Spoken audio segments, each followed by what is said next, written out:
ఇక నాగర్ కర్నూల్ మల్లు రవి గారు దాదాపు 94,000 ఓట్లు 1,00,000 ఓట్ల దగ్గరికి వెళ్ళిండు. చాలా పెద్ద మెజార్టీ. ఇక్కడ భరత్ గెలుస్తారు భరత్ చాలా గట్టి పోటీ ఇచ్చారు అనుకున్నారు. సరే ఆయన ఎక్కడో ఉండే థర్డ్ ప్లేస్, ఆయన సెకండ్ ప్లేస్ వరకు వచ్చింది. కానీ ఆర్ఎస్ ప్రవీణ్ కుమార్ థర్డ్ ప్లేస్కి పడిపోయింది చూడండి.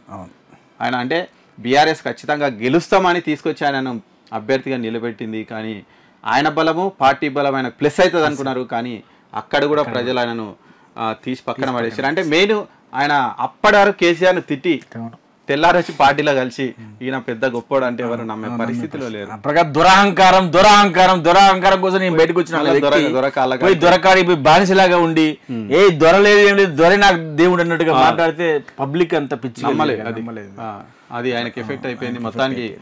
మల్లు రవి గారు కూడా అంటే జనాలలో ఉంటారు. ఆయన ఎప్పటి నుంచో నార్కర్నూలు సౌమ్యుడు అందరికి ఎవరు ఏమడిగినా చేస్తారంట. ఆ పేరు మాత్రం చాలా ఎక్కువ ఉంది ఆయనకు. అంటే పోయి ఏ సహాయం కావాలని పోయినా కానీ ఏ టైంలో ఉన్నా వాళ్ళ దగ్గరకు పోతారు. చేతికి వెముక లేదు అంటారు.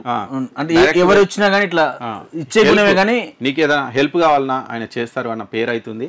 ఆ పేరే ఆయనను గెలిపించిందని కూడా. ఇంకొక విధంగా చెప్పాలంటే మన సోషల్ మీడియా మేనేజ్మెంట్ జిందగీ మీడియా తరపున కూడా మీరు కష్టం జిందగీ మీడియా కూడా ఇది మనం సెకండ్ గెలుపు అని చెప్పాలి. ఎందుకంటే మనమే చేసినాం ఇక్కడ సోషల్ మీడియా మొత్తం పోల్ మేనేజ్మెంట్ కానీ సోషల్ మీడియా కానీ మొత్తం మన టీం చేసింది. ఇక్కడ ఆయన దగ్గర నుంచి చూసినాం కాబట్టి ఆయన గురించి చెప్తున్నాము.